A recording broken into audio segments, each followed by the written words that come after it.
the go. Narito ang programang tututok sa serbisyo publiko. Kompleto rekado, balita, serbisyo publiko. On the go. May bonus pang mga payo sa kalusugan at biyahe sa iba't ibang dako.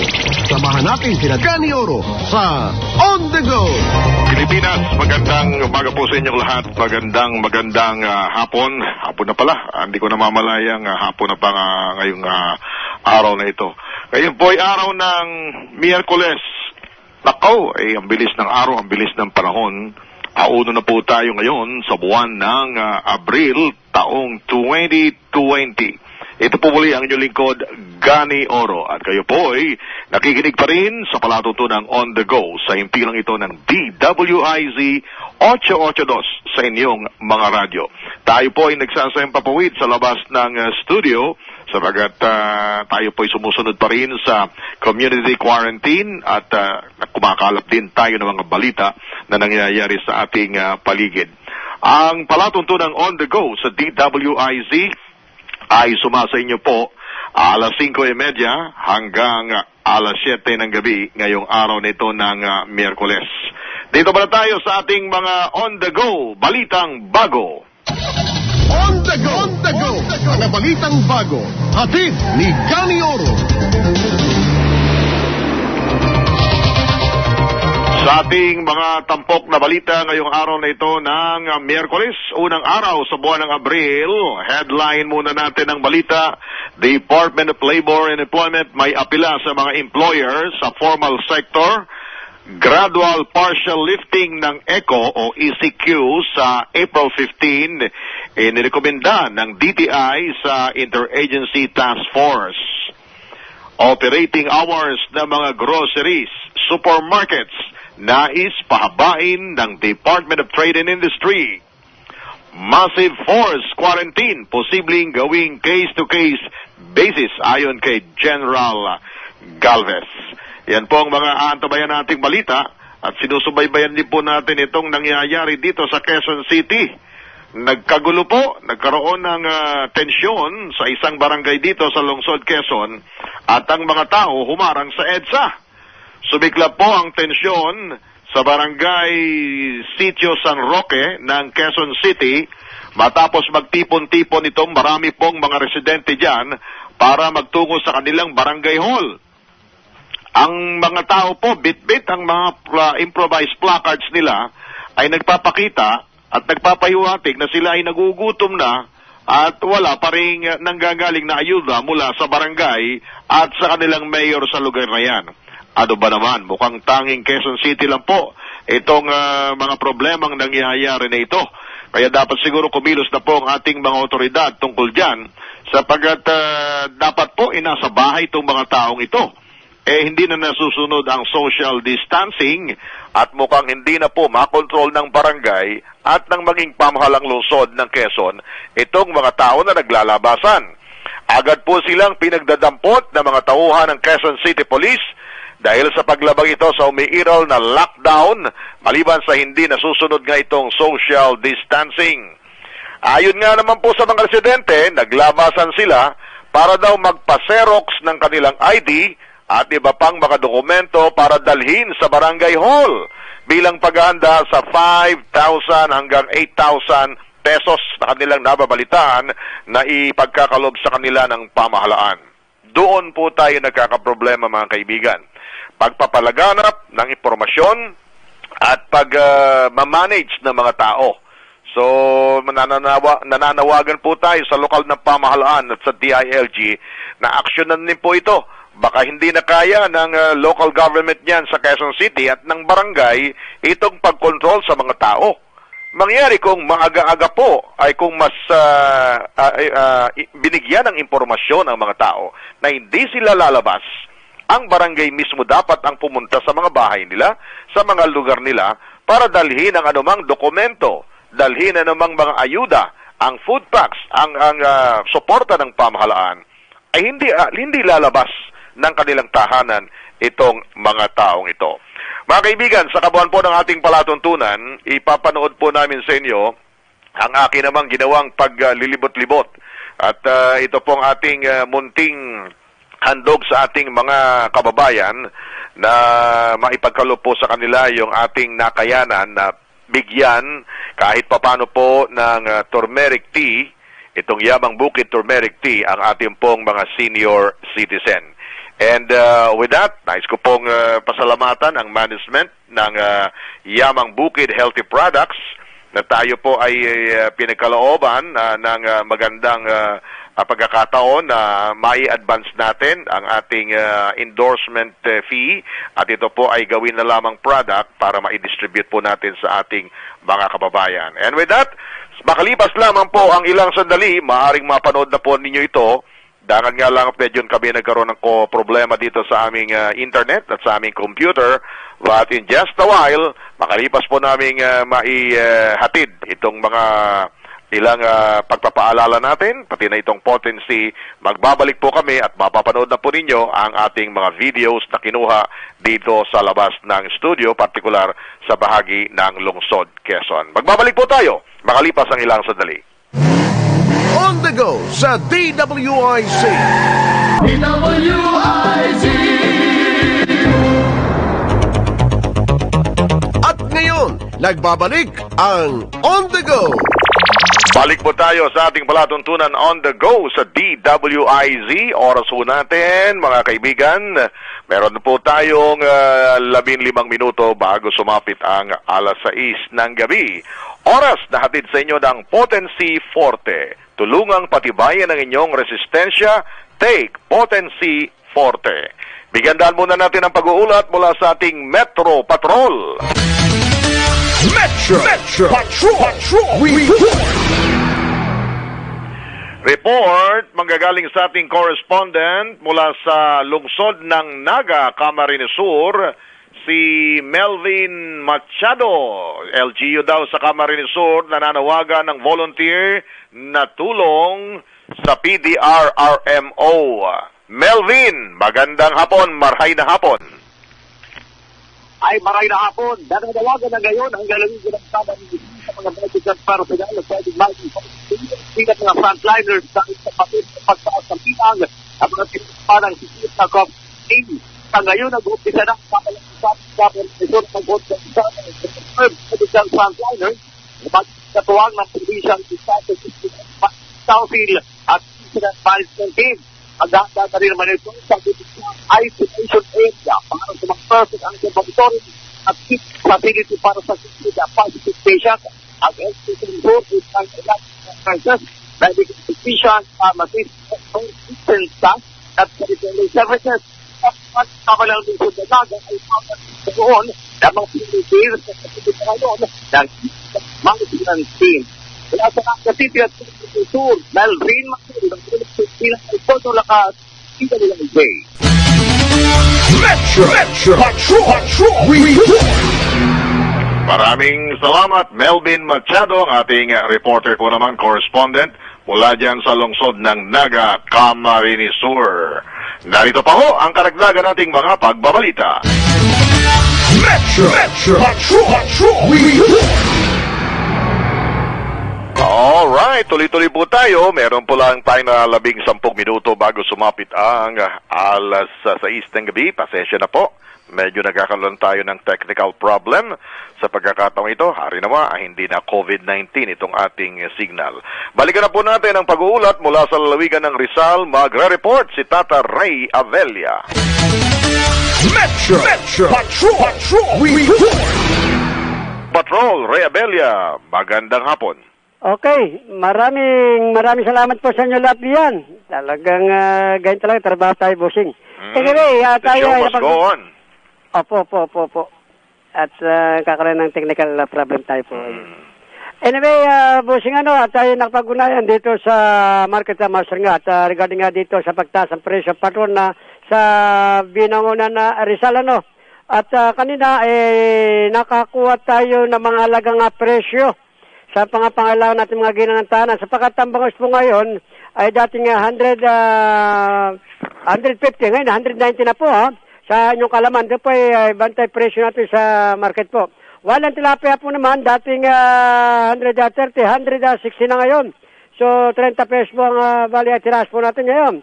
While ang tinatawag nating Emelda ay dating 80, ngayon ay 120 na po ngayon ang kada kilo. Ang dulong po naman dating 180, 200 na ngayon. While ang dalag po dating 300, 340 na ngayon ang kada kilo. While ang ayungin dating 600, 680 na ngayon.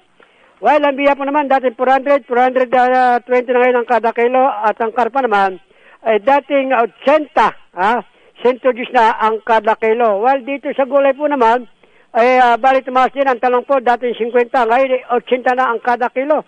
While ang palay po naman, dating 65, ngayon 80 na po ang kada kilo.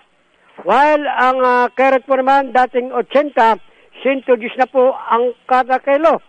While ang sayote po, dating 50, 70 na ang kada kilo. While ang cauliflower po naman, dating 180, ngayon po ay 200 na ang kada kilo. Well, ang baboy po naman, ito, tumas din ang baboy, no?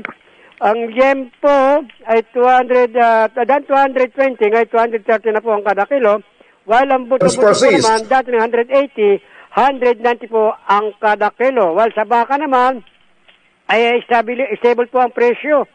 Ang laman, 360, walang buto-buto po naman, ay 355 ang kada kilo. Ang manok po naman, ay bali tumaas din, 175 po ang kada kilo o sambo ng ating manok po. So yan ang ating nakuha mga bantay presyo sa Binong Public Market at kapasalamat naman sa Market Master at ay kahit papano ay nabigyan tayo nitong tinatawag natin mga bantay presyo sa naturang market. Ito po naman at karagdagan, ito po ay maaari ay dati ibang palengke po ay nga may oras sila. Dito po ay tuloy-tuloy alas 5 po ng umaga ang bukas at ito po hanggang alas 5 po ng hapon. Bali, 12 oras daw ay sa Market Master ang bukas ng Binangonan Public Market. Yan ang ating balita mula dito sa lalawigan ng Rizal. Kami ito patrol. Tataray, Argol Sabilya, Nagol sa Implement to Dulakas, DID, WIC. Metro Patrol Report. Maraming salamat.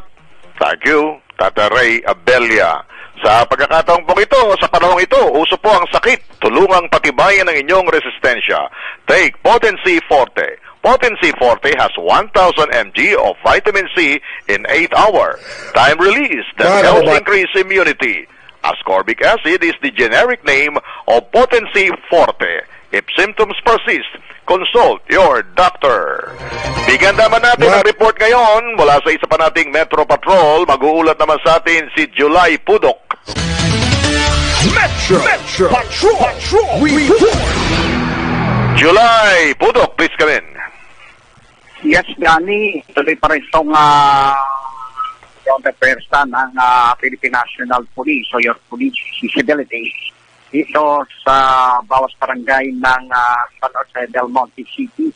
Pagkabat iniikot sila yung bawat barangay na baka naman mayroong mga inuman o yung mga nasa labas na mayroon namang kautusan na yung enhanced community quarantine. Lalong hinihigpitan ng bawat barangay ang kautusan nito, lalo na sa mga kababayan natin na hindi sumusunod sa mga ibibigay ng ating pamahalaan.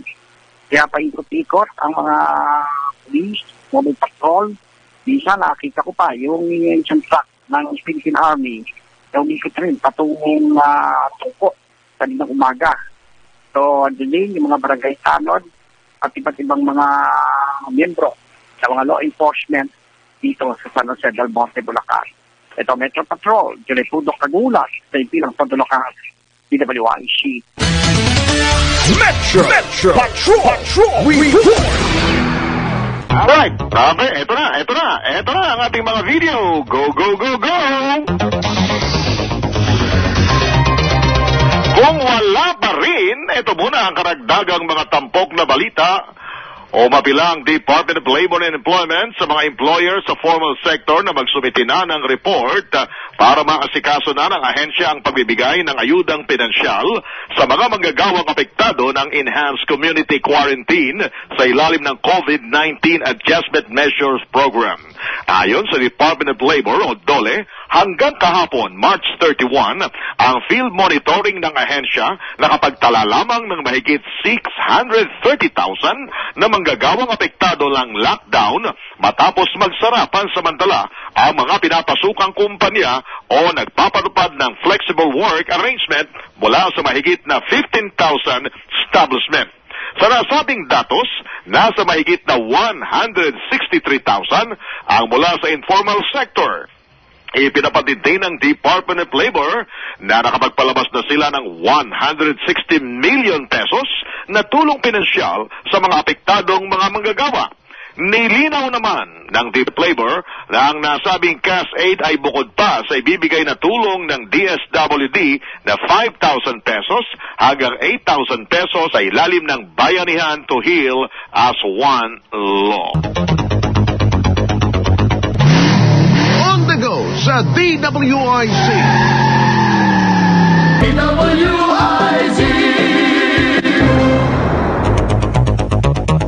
At ngayon, nagbabalik ang On the Go.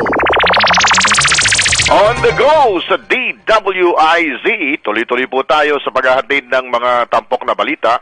Meron na po tayong 8 minuto makalipas ang alas 6 ng gabi. Sino ito?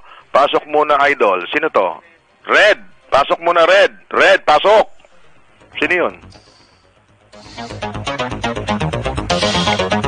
Okay. Akala ko may magre-report na sa Red. Sorry po, may mga technical problem lang tayo rito sa hindi natin maintindihan sapagkat tayo po ay naghahatid pa rin ng mga pagbabalita mula sa labas ng ating himpilan. Balikan natin ang karagdagang mga tampok na mga balitang on the go, balitang bago.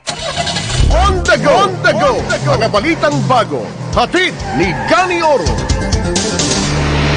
Irerekomenda ng Department of Trade and Industry sa Interagency Task Force on the Emerging Infectious Diseases na ikasa ang gradual o partial lifting ng enhanced community quarantine sa April 15. Ayon kay DTI Secretary Ramon Lopez, suportado nila ang panawagan ng mga negosyante na magkaroon ng moderate na pagtatanggal sa ECQ. Subalit, binigyan din ni Lopez na tanging ang mga negosyo lamang na may kaugnayan sa production at manufacturing ng pagkain at iba pang essential goods ang papayagang mag-operate. Samantala, sa kaugnay na balita, nais naman ng Department of Trade and Industry o DTI na pahabain na ang operating hours ng mga groceries at supermarkets. Ayon kay DTI Secretary Ramon Lopez, inirekomenda na niya ito sa Interagency Task Force. Hindi aniya nasusunod ang social distancing dahil mas nagkukumpol-kumpol ang mga tao bunga ng maiksing oras na ibinibigay sa kanila para mamili. Oo nga naman, pag maikli ang oras tapos pipila ng mahaba, pagkahaba-haba ang mga tao, nandun po sila sa initan ng araw, ay talagang magtatagal sila sa lugar na yon. So, nandun din po ang panganib na magkahawahan kung meron talagang may sakit dyan o may infected dyan ng coronavirus. Yun po ang malungkot, mga kaibigan. Dapat talagang magawa ng sistema na hindi nagtatagal sa labas ng bahay ang mga tao. Kukunti nga yung pinapapasok mo sa loob ng supermarket, pero doon sa labas, pagkahaba-haba ng pila at hindi na po nasusunod yung social distancing na kabilad pa ang tao sa araw. At nagtatagal sila doon sa labas. Delikado rin po yun. Matatandaan na nitong nakaraang linggo, hinikayat ng DILG ang mga local government units na tanggalin ang window hours sa pamamalengke ng mga tao upang maiwasan ang pagkukumpol-kumpol ng mga ito. Sa panahong uso ang sakit, tulungang patibayin ang inyong resistensya. Take Potency Forte. Potency Forte has 1,000 mg of vitamin C in 8 hours. Time release that helps increase immunity. Ascorbic acid is the generic name of Potency Forte. If symptoms persist, consult your doctor. Oras na natin mga kaibigan, meron na po tayong 12 minuto bago sumapit ang, makalipas po naman ang alas 6 ng gabi. Bigyan daan muna natin ng report mula sa Malabon, hatid ng ating Metro Patrol. Metro Patrol Report. Mag-uulat sa atin si Metro Patrol Danny Cruz. Danny, magandang gabi. Yes, magandang gabi, Gani. Dadagdagan pa ng 5 ang positibo sa COVID-19 sa lungsod ng Malabon. Sa record ng Health Department, 8 na ang tinamaan ng virus sa Barangay Dampalit, Acacia, Katmon, Ibaba, San Agustin at Barangay Tineros. 2 sa nagpositibo ay pumanaw na at ang isang taga-barangay Acacia ay gumaling o nakarecover. Ang persons under monitoring ay 299 at 14 dito ay nasa quarantine ng 14 days quarantine. 167 dito ay nakakumpleto na ng quarantine. Samantalang ang person under investigation ay 43. 37 rito naka-home quarantine at 8 ang negatibo na sa nasabing virus. Samantalang dismayado naman ang mga kapitan dahil sa dami ng lumalabag sa enhanced community quarantine at sa social distancing. Sa totoo niyan, kanina lamang umikot ang mga pulis ay nakakuha sila ng mga residenteng nagiinuman. Sa ngayon, sabi nga ng kapitan ng Barangay Katmon, dahil nga sa ayaw sumunod ng mga taga-Malabon sa social distancing at sa enhanced community quarantine, natatakot sila. Ito ang dahilan para mas mabilis pang kumalat ang virus dito sa lungsod. Yan ang update mula dito sa Malabon City. Metro Patrol Danny Cruz nag-uulat sa impilang may todong lakas, DWIC. Metro Patrol Report. Alright, tuloy-tuloy tayo sa paghatid pa rin ng mga balita. Maraming salamat, Danny Cruz, ang ating Metro Patrol mula po dyan sa lalawigan ng, sa lungsod ng Malabon. Di sakop na po ito ng Metro Manila. Ay, nako, itong mga kababayan natin, talaga naman, marami pa rin po, siyempre, ang matitigas ang ulo. At minsan, hindi mo rin masisisi din talaga. Yung mga panahong talagang napakahirap, kumbaga ng sitwasyon natin. Yung pong mga nakatira sa mga barong-barong, yung mga maliliit na bahay. Kanina po kasi, nag-ikot-ikot tayo at nabigay tayo ng free turmeric tea ng Yamang Bukid sa mga senior citizens. Kahabag-habag. Talaga naman nakakaawa ang mga kababayan natin na maliliit ang bahay, mga barong-barong, yung kahit na gustuhin man nila na manatili sa loob ng bahay, ang init. Hindi kakayanin po ng electric fan. Yung init, tapos ang mga miyembro ng pamilya, 3, 5, 7, tapos ang liit-liit ng bahay nila, halos walang kwarto. So, kailangan talagang, minsan, doon sila sa pintukan, ano? Pero yun na nga po, kailangan po sumunod naman tayo sa batas. Kaya hindi mo maisip kung paano natin kahahabagan ang ating mga kababayan. Inuunawa nating pilit, no? Nagpapasalamat nga pala tayo muli sa management po ng Yamang Bukid Healthy Products, no? Na in-advance po yung ating mga pangangailangan at na-i-share po natin ito sa ibang mga kababayan. Okay, tuloy-tuloy po tayo. 15 minuto makalipas ang alas 6 ng gabi. Gusto ko lang pong puntuhan itong challenge na ating tinugon. Kung makikita nyo sa social media ngayon, nagva-viral itong isang lalaki na namimigay, itong nagngangalang si Francis Leo Marcos, na nagsasabi na siya daw ay CEO ng Marcos Corporation. Anyway, viral na po ang kanyang video na namimili ng bigas sa Nueva Ecija, tapos ipinamamahagi sa mga tao ayon sa kanyang video. Ngayon, marami pong bumapatikos, maraming pumupuna sa taong ito na kaysa sinasabi nilang hindi daw maganda ang background ng taong ito. Sa kabilang panig, yun namang mga natutulungan niya ay walang pakialam doon sa sinasabi o paninira laban sa kanya. Saganang atin din po, tingnan natin kung ano ang maitutulong din ng iba nating mga kababayan na sana'y gayahin din ang ginagawa ng tao ito. Hindi sa pinagtatanggol po natin, wala tayong pakialam sa kanyang background, kung ito man ay isang tao o merong pagkakasala sa batas na hinahabol ng batas, di hayaan ho natin ang mga otoridad ang dumakip sa kanya at magparusa. Pero sa ganang atin po, kung yan ay mayroong mga nilalabag o mga pagkakasala sa ating umiiral na batas at mga panuntunan, ay nasa labas yung tao, bakit hindi nila hulihin?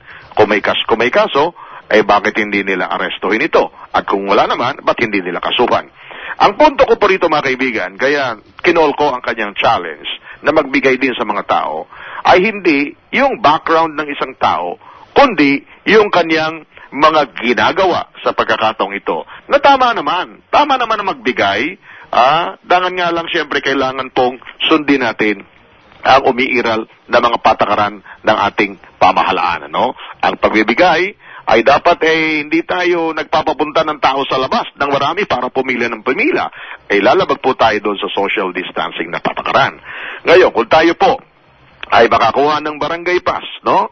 Na tayo'y mamimigay bilang isang concerned citizen, yun po isupot natin, ibalot natin, kalayawan ay nasa posisyon o wala, ipamigay natin sa mga tao, bahay-bahay, puntahan natin sila, dapat lang meron din tayong proteksyon, no? Mayroon tayong proteksyon para sa ating sarili namang katawan. Para naman yung mga miyembro ng pamilya na ating pupuntahan ay mabigyan din po natin ng proteksyon din laban sa kumakalat o pandemic na ito na coronavirus. Yun lamang po ang sa atin. At tayo po'y natutuwa na itong ating pinost sa social media na ating ginawa na mamaya baka may pagkakataon para mapanood nyo po ito at pag okay na po yung ating internet ay magbigay po ito sana ng ehemplo sa mga kababayan natin na gayahin. I-duplicate po ninyo itong challenge natin. I-duplicate ninyo, gawin din po ninyo sa inyong sariling kakayahan. Kung hindi kayo makapag-solicit, kahit ano lang po, maibigay nyo dyan. At tayo naman ay naniniwala na sa ganitong pagkakataon, wag na po nating isipin ang politiko o hindi man, no? Wag na po nating sabihin kung nagpapa-epal man siya o hindi man. Ang importante, nakatulong sa tao. Sa ganito nga pagkakataon, sige lumabas ho yung lahat ng mga pa-epal dyan. Wala kaming pakialam kung gusto nyo magpakilala. Walang pakialam ng mga taong kayo man ay namumulitika.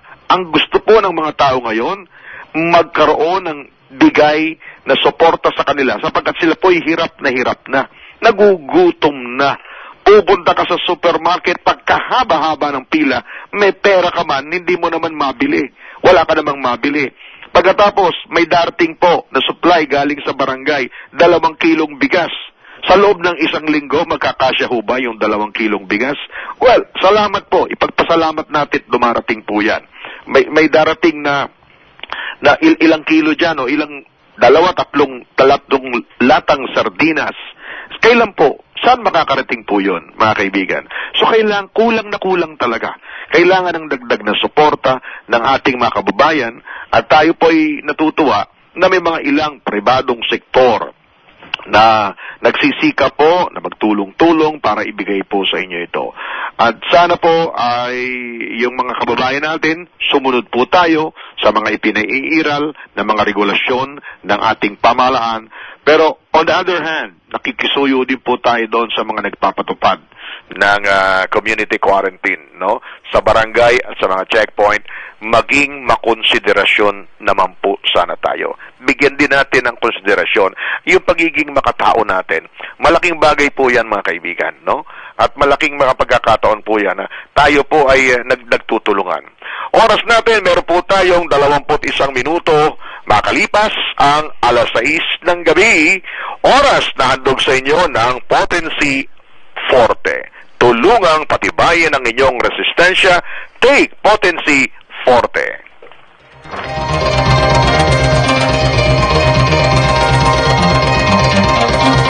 Sa pagkakataong ito, dagdagan po natin ang mga tampok na balitang hatid sa inyo na mga balitang on the go, balitang bago, dito pa rin sa DWIZ. Ito pa rin po si Gani Oro. Patuloy, naghahatid ng mga balita. Tayo po ay nasa labas ng studio lamang po, mga kaibigan. At may mga impormasyon pa ho tayong tinatanggap hanggang sa mga oras na ito. Sana naman itong nangyaring kaguluhan po dyan sa EDSA, no? Malapit sa nasakop ng barangay San Roque, yung nagka-tension po dyan, no? Yung mga tao ay lumabas doon sa kalsada, no? At nagkapaluan po, nagkasakitan. Sana naman po ay hindi ito lumala.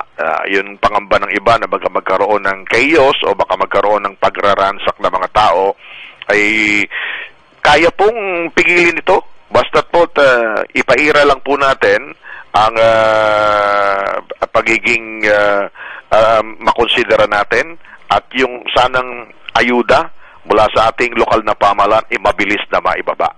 Kaya po minsan nagkakaroon ng ganyan dahil sa yung serbisyo na kanilang hinahangad, naiinip po yung mga tao, mga kaibigan. And with that, pasalamatan ko lang itong mga nanonood po sa atin at nakikinig sa atin na mga kasama natin din sa media. Val Gonzales ng DZRH. Kumusta ka na, pare ko, ha? Salamat din. At kay, sino ba na dyan? Si Rambo Labay. Yung mga matitikas, no? Matitikas na kasama natin sa kabilang himpilan na walang tigil din po sa pag-adit sa inyo ng mga impormasyon. Kahit isong na po nila ang kanilang buhay, para makapaglingkod po naman. Diretso muna tayo sa pag-uulat ng ating Metro Patrol sa gawi po naman ng lalawigan ng Bulacan. Metro Patrol Report. Mag-uulat sa atin si Louie Angeles, Metro Patrol, Bulacan. Tata Louie, magandang gabi. Yes, magandang hapon gabi, Kuya Gani. At dito naman sa lalawigan Bulacan, ang sitwasyon dito sa lungsod ng Malolos ay nagulumihanan itong mga barangay captain matapos na magpalabas ang DILG na direktiba na alisin na lang yung mga checkpoint ng mga barangay at base naman dito sa PNP ng Bulacan ay kung ito naman ay may pag-assist ng na PNP ay pwede naman ito na hindi alisin dahil nga ang kinatatakot ng bawat barangay captains dito ay ang paglaganap ng COVID dito sa lungsod ng Malolos dahil minapaulat na nga na 2 sa Malolos ang naging biktima ng COVID-19.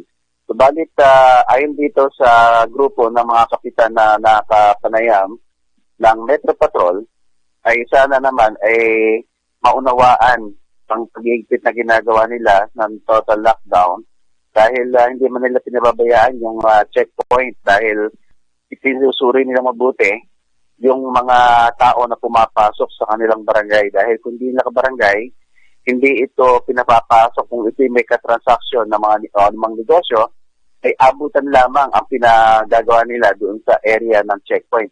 Makipag sa mismo doon na lang iaabot yung anumang produkto na ino-order ng kanilang mga kabarangay.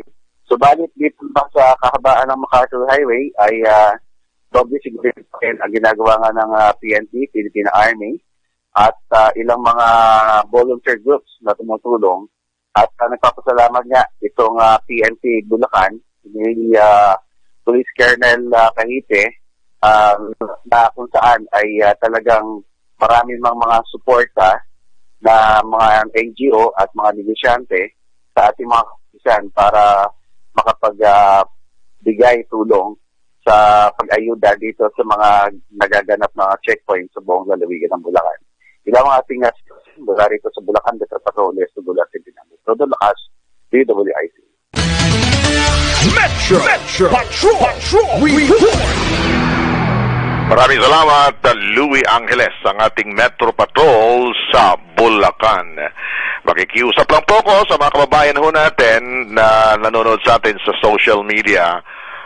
Yung atin pong mga ulat na interviews, mga report po natin sa labas sa ating pag-iikot dito kanina, ay humingi po ako ng paumanin sa inyo na hindi nyo napapanood po ngayon sa DWIC Todong Lakas. Nagkakaproblema lang ho kami dito, nagkakaroon po ng technical problem. Sa halip ay ina-advise ko po kayo na panoorin na lang sa Gani Oro social media account. Doon na lang po nyo panoorin. Ipi-play ko po doon sa aking Facebook account. Baka mas malinaw pa ho nyong mapakinggan at mapanood sa Gani Oro social media Facebook account. Doon ko na lang po ihahatid ang mga video na dapat sana ay mapapakinggan nyo, mapapanood nyo rito sa DWIC Todong Lakas. But anyway, ganyan ho talaga. The show must go on. Tuloy muna tayo sa ating audio report na nanggagaling po naman dito sa labas ng himpilan. At dito muna tayo sa mga paghahatid nating mga balita, lalo nga itong mga oras na ito. Siyempre, yung mga tao ay laging nakikinig sa mga puputok po ng mga balita, laging nakasubaybay sa mga pangyayari, at dapat po namang naalalaman natin yan. Hindang sa ganun hindi fake news ang nakukuha po nating mga impormasyon at mga pagbabalita. Bilang ho ng kumpirmadong kaso ng COVID-19 sa bansa, nadagdagan pa ho ng 227. At pumalo na po ito sa kabuang bilang na 2,311 ngayong unang araw ng Abril. No.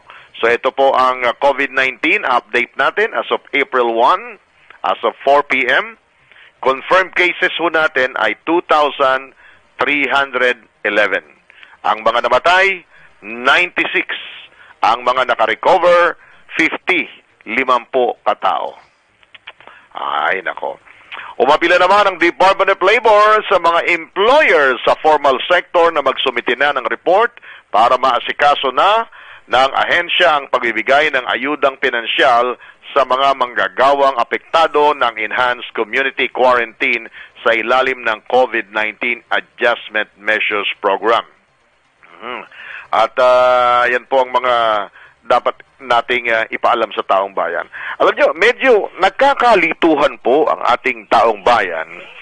Nagkakalituhan po ang ating taong bayan doon sa pagbibigay ng ayuda naman na ang iba'y sumusugod pa sa mga barangay.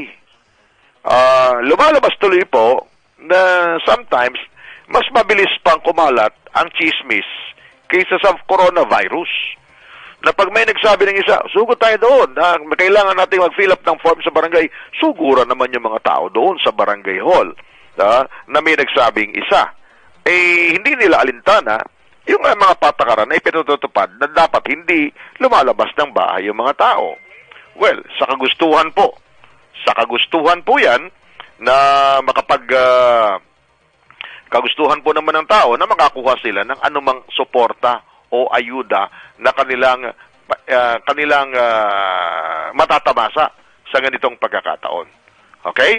With that, mag-aalas 6:30 na po ng gabi. Magbe-break lang po tayo sandali at magbabalik tayo sa loob ng ilang sandali at hanggang alas 7 po ninyo mapapakinggan ang programang On The Go sa DWIC. Diyan lamang po ako. Magpapakilala mo tayo ng ating himpilan at bibigyan daan ng mga pagbabalita mula sa ating news center. On the go sa DWIC. DWIC. At ngayon, nagbabalik ang On the Go. Oras natin mga kaibigan, alas 6:35 na po sa buong kapuluan. Muli po kayong sumusubaybay sa programang On The Go sa DWIZ. Ito pa rin po si Gani Oro. Tayo po ay remote broadcast muna. Via phone patch muna tayo maghahatid ng mga pagbabalita. Pasensya na po sa mga nanonood sa atin sa social media o sa YouTube, sa Twitter. Hindi ho kami makapag-play ng video. That's why audio na muna ang inyong napapakinggan. Magkagayon naman sa mga kababayan po natin sa maraming lupalop ng daigdig, saan man kayong panig ng mundo ngayon na inaabot ng ating broadcast o mga nakikinig naman sa radyo sa mga probinsya. Kapag ganito kasi yung mga panahon sa mga probinsya, uso pa rin po yung mga transistor radio. Kaya marami pa rin nakikinig sa ating programa. Balikan muna natin muli ang mga on-the-go balitang bago. On the go, on the go, mga balitang bago. Hatid ni Gani Oro. Nananawagan po ngayon ang Lung Center of the Philippines sa publiko na mag-donate ng bleaching agents. Bleaching agents na maaaring gamitin para masanitize ang kanilang mga laboratorio at mga kwarto ng pasyenteng merong coronavirus disease 2019. Nagagamit pala yun, ano? Kailangan lang sigurong linawin kung anong klaseng bleaching agents yan. May mga kategorya ba yan? Well, narito po ang sinabi ni Dr. Norbert Francisco, tagapagsalita ng Lung Center. Sabi niya, kinakailangan daw po nila ng nasa 100 galon ng bleaching agents, kagaya ng Clorox o Lysol kada buwan upang mamantina ang kalinisan sa 66 na kwarto na nakalaan sa mga COVID-19 patients. Pinaliwanag pa ni Dr. Francisco na hindi pwedeng ordinaryong linis ang gagawin sa mga kwarto na ginamit ng pasyenteng dinapuan ng naturang sakit. Lalo na anya, ngayon ay nagsisimula na ang kanilang COVID testing laboratory, kaya't kailangan ng matinding paglilinis dito. Ayon pa kay Dr. Francisco, merong isang machine ang ospital na kayang mag-analisa ng 40 samples mula sa mga pasyenteng pinaghihinalaang may COVID-19 sa loob ng 10 oras. So, yun po, no? Nililinaw niya na ang kailangan nila, brand to, pero siguro kahit naman hindi branded, pero sinasabi niya Clorox o Lysol ang kailangan nila, no? Yun din siguro ang ginagamit ng mga nagdi-disinfect dyan, no? At tayo'y natutuwa at may mga iba pang mga barangay pala na mayroon silang disinfectant booth, yung tinatawag nilang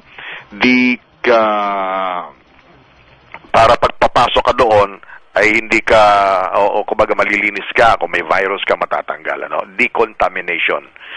Decontamination station ang tawag nila dyan, which is yung pagdadaan ka doon ay malilinis. Kung mayroong virus na nakadikit o nakakapit sa iyong katawan, ay may posibilidad do po na ito umatanggal o mapatay ng anumang mga agents, no, na kailangan po doon. Well, importante ho yan, no. Dangan nga lang, hindi lahat ng barangay ay meron yan, no. Sa kabilang panig ay binabadali naman daw po ngayon ng pamahalaan itong pagsasaayos sa mga napiling pasilidad para gawing quarantine centers. Ayon po sa Department of Public Works and Highways o DPWH, inaasahan nilang magagamit na sa loob ng linggong ito ang Rizal Memorial Coliseum. Samantala, target naman nilang matapos ang pagsasaayos sa PICC at World Trade Center sa susunod na araw. Tinatayang nasa 630 persons under investigation po, o PUIs na tinatawag, ang kayang i-accommodate diyan sa PICC pa lamang. Layunin ng hakbang na mailipat sa 3 pasilidad ang mga PUIs upang ma-decongest ang mga ospital. Samantala, sinabi ni Cabinet Secretary Carlo Noglares na mananatili naman sa mga ospital ang mga positibo sa coronavirus disease 2019, lalo na ang mga nagpapakita ng malang sintomas. Yan po rin po mga kaibigan ang mga tampok na balita natin na madalas po nating sinasabi sa ating mga kababayan. Nagpapaalala po tayo lagi, no?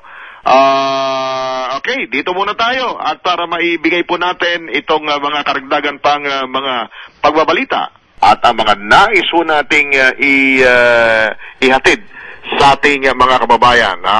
Kayo ba ay nakatikim na ng turmeric 10-in-1 tea ng Yamang Bukid? Eto po yun, panoorin ninyo.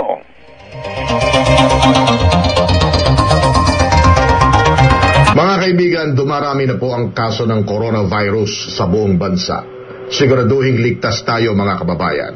Para sa mabisang panlaban sa coronavirus, narito po ang Yamang Bukid Turmeric 10-in-1 tea.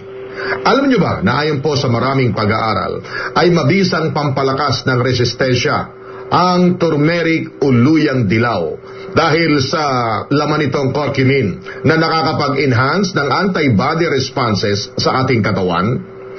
Ito pong Yamang Bukid Turmeric 10-in-1 tea ay may sangkap na luyang dilaw. Kasama rin po dyan ang native luya o ginger.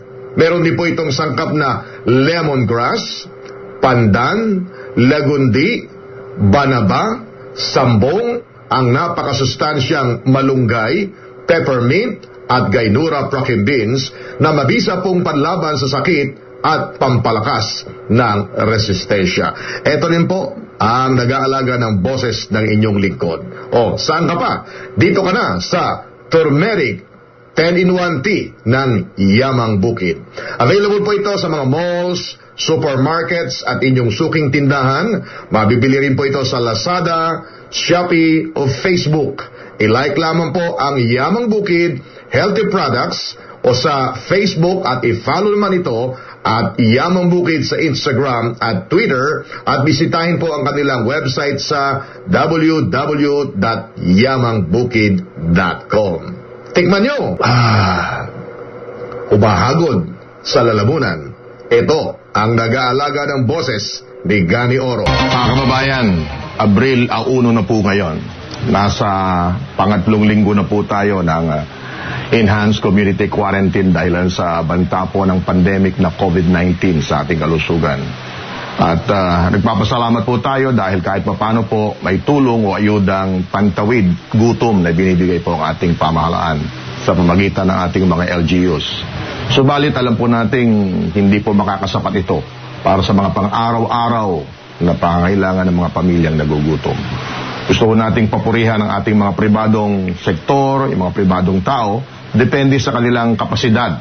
At yung mga nagkukusahong kumilos para makapaghatid ng tulong, pagkain at iba pang mga bagay-bagay, hindi man sila politiko, wala man sila sa posisyon sa gobyerno, taos-pusong nagbibigay po sa ating mga kababayan. Ito po si Gani Oro, bilang isang miyembro po ng media, kabilang po kami sa mga itinuturing na frontliners na kailangan namin pong lumabas ng bahay para kumalap ng mga balita at iparating sa inyo ang mga totoong pangyayari sa ating paligid. At ito po, bagamat naka-expose po kami sa labas, sa panganib po, sa kalusugan ng aming pamilya, kailangan gawin po namin ito. Dahil po rito mga kaibigan, ay minarapat ko pong makatulong sa aking maliit na kakayahan, in my own small way.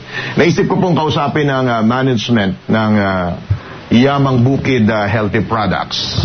At lubos po ako nagpapasalamat sa management ng Yamang Bukid dahil tinugon nila ang aking pakiusap na kung maaari advance nila ng 3 months itong product na bayad sa akin bilang endorser para may bahagi ko naman po ng libre sa mga mahihirap nating mga kababayan. Sa ganito pong paraan, makatulong tayo. Gusto ko pong i-prioritize sana yung mga senior citizen sapagkat sila po yung mga medyo talaga namang prone sa pandemic na COVID-19. Ito po kasing turmeric tea ng Yamang Bukid, 10-in-1 tea po ito. Maganda ho itong panlaban sa coronavirus at yung kanila pong immune system, nabuboost po yung kanilang immune system. Sa ganitong paraan po, makatulong man lang tayo sa mga kababayan natin. Kaya gusto ko pong makiusap sa ating mga kababayan na unahin muna natin yung pong mga senior citizen. Limitado po lamang ito sapagkat ito po ay sarili kong consumption.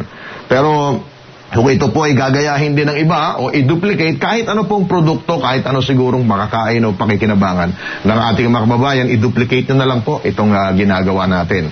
Kasi gustuhin ko man po na ma-distribute sa lahat yan, hindi ho natin talaga kakayanin. Sabi nga ng iba, sana all. Kaya nakikiusap po muli ako sa inyo, kung may awari po ay tulungan nyo, magtulungan po tayo. At paglabas ko ng bahay ngayon, siguro hindi ako makakalayo. Sa mga kapitbahay ko lang, gusto ko pong bigyan ito. Siyempre, unang-una po ang ating mga senior citizens. At humihiling po ako ng paumanhin. Gustuhin po nating mabigyan ang lahat. Ikinalulungkot ko po dahil konti lang po ating dala. Kung ikukumpara sa mga nangangailangan, kulang na kulang po yan. Nais ko pong pasalamatan ng pagkakataong ito ang manawagan sa iba. Gayahin din po ninyo ang aming ginagawa. Kung maaari po, i-duplicate po ninyo. At kahit sa munting bagay lamang, nakakatulong po tayo sa ating mga nangangailangan. Gusto ko rin pong i-challenge ang mga kababayan natin. Mayaman man o mahirap, basta't may kakayahan po, gayahin po ang ginagawa kong ito.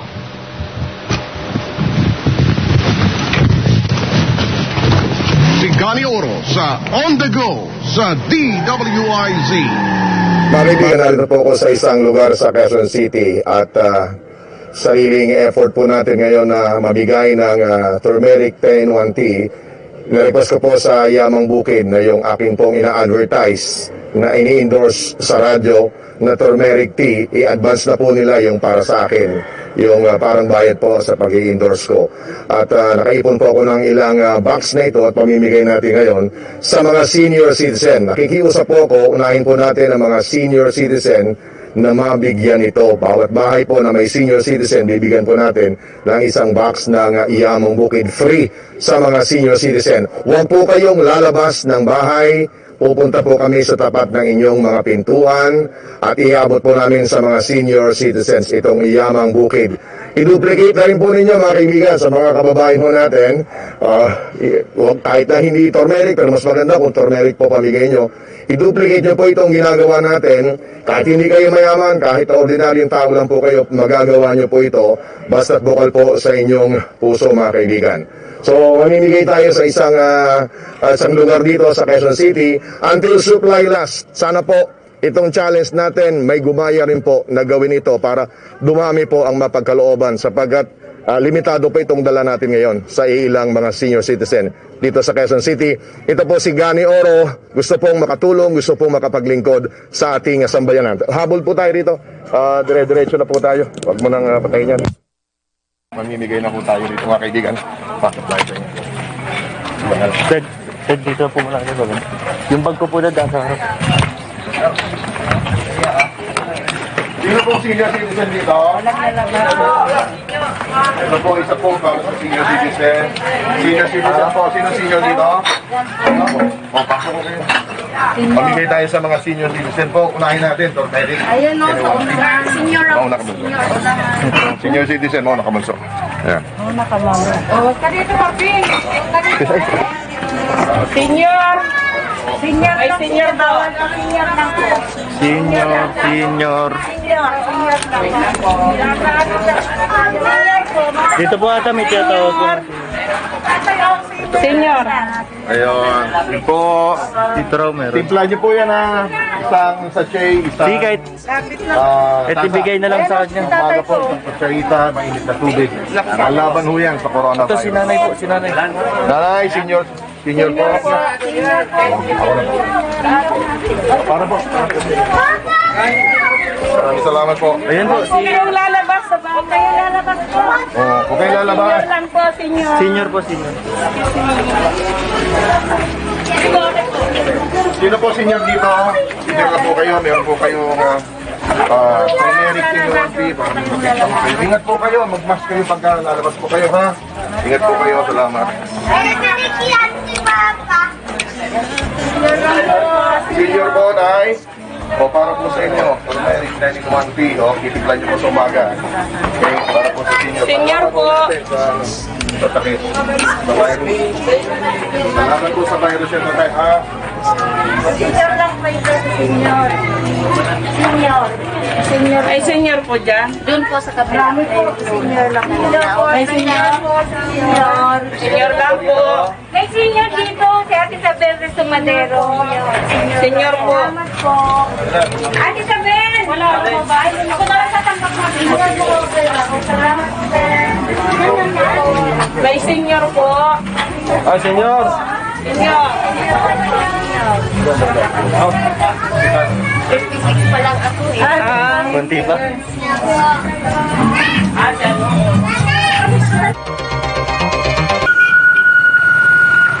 Kaibigan, para po sa mga senior citizens, magbigay tayo ng mga piraso. Nakalunod na ito, nakapila doon. Iyamang Bukid, libre po. Free para sa mga senior citizen. Liyo kayo. Sino pong senior citizen? Mga senior? Yung may senior po sa bahay. Kaya ko po sa nanay ko. Libre po. Ay, senior lang po. Senior lang. Senior lang po. Senior po. Senior lang muna. Bigyan niyo po. Bigyan niyo po. Senior citizen po. Sino senior? Senior po, senior. Senior ka ba? Senior po. Bawal sa bata po ito, senior.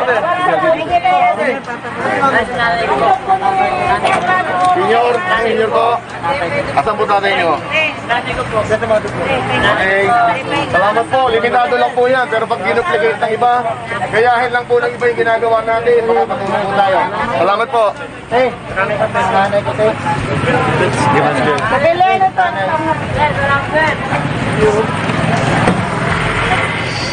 Si Gani Oro sa On The Go sa DWIZ.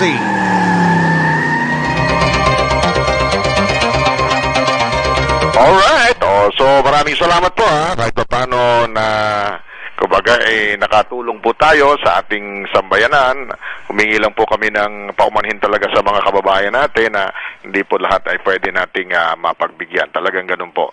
Sabi ko nga po, i-duplicate lang itong ginagawa natin ay gayahin lang po ng iba pa nating mga kababayan, no? Pwede rin kayong bumili ng turmeric tea o kahit anong pagkain po, basta't masapatan ninyo at makatulong tayo sa inyong mga kababayan. Mas maganda ka pa nga kung mas maraming tutulong sa atin. Sabi ko nga po, nalulungkot ako dahil hindi po nakarating sa mas marami ang pinamimigay nating turmeric tea. Limitado lang po kasi yung stocks natin na free para sa mga senior citizen. Inuna ko po ang mga senior citizen, pero may mga iba ring nagpapalusot, senior na raw sila, kahit hindi naman mukhang senior, pinagbigyan na rin po natin. Hayaan po ninyo, baka meron pa hong ibang mabuting kalooban na gustong gayahin din ang ating ginagawa. Importante po kasi yan. Mahaba pa ho yung video na yan at marami pa tayong napuntahan.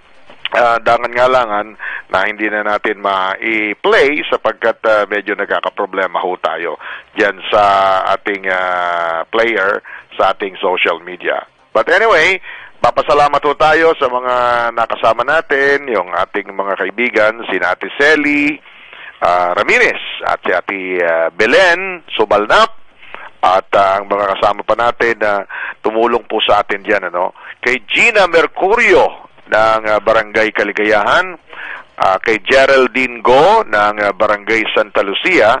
Humingi po naman ako ng paumanhin at sorry doon sa mga hindi pa namin napuntahan na may mga request. Okay? Ay, hindi na po ako lumayo sapagkat paglabas ko pa lamang ng bahay ay marami na po tayong dinaanan, Gustuhin mo natin makarating ng Las Piñas, may nagre-request po. Mayroon po silang nire-request sa Las Piñas, Cavite, pero kinalulungkot po natin na masyadong malayo na po para umabot sa Las Piñas. Dito pa lamang po yung ating 5 boxes na dala-dala ay naubos na po. Yan, yung mga kababayan ho naman natin, I'm sure maraming gustong gumaya dito, Marami nang nagcha-challenge ngayon. Maraming mga artista, mga kilalang tao, ang ginagawa rin po ito, mga kaibigan.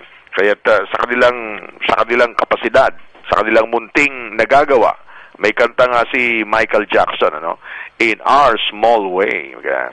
In our small way. Sabi doon sa kanta, hindi natin kayang baguhin ang buong mundo nang tayo mag-isa lamang. Pero kung meron tayong nagagawa, kahit maliit na bagay, kapag marami po ang nagtutulong-tulong para gawin yan, malaking bagay din po. Kami po ay nakikisimpatya at nakikilungkot po tayo sa mga inaabot po naman ng ating mga kababayan. Kung may magagawa lamang po tayo. I'm sure, sa panalangin po natin sa poong may likha, sa Panginoon Diyos, madadagdagan pa po yan. Sana nga po ang ating gustong may parating sa taong bayan, sa mga kababayan natin ay madagdagan pa at umihiling po tayo na meron pang dumating sa ating biyaya para ma-share din natin sa mga kababayan natin. With that, tayo po ay magpapasalamat na sa ating mga tagapakinig. Meron na lang po tayo, mag-aalas 7 na pala ng gabi. Hanggang sa muli, sa ngalan po ng ating mga nakasama dyan sa technical side, sa SOCMED, maraming salamat po. At sa inyong pagtatsaga sa social media department natin, sa news department, sa pamunuan po ng himpilang ito, sa ating chairman, Sir Edgar Cabangon, sa ating vice president, Sir Eli Aligora, sa ating news director, Sir Edwin Eusebio, at sa bumubuo po ng himpilang DWIZ. Ito po naman ang inyong lingkod, Gani Oro, nag-iiwan ng isang magandang gabi. Diyos marahay na banggi sa indong gubos, mga Bicolanong nagdadango sa duya, mabalos. On the go sa DWIZ.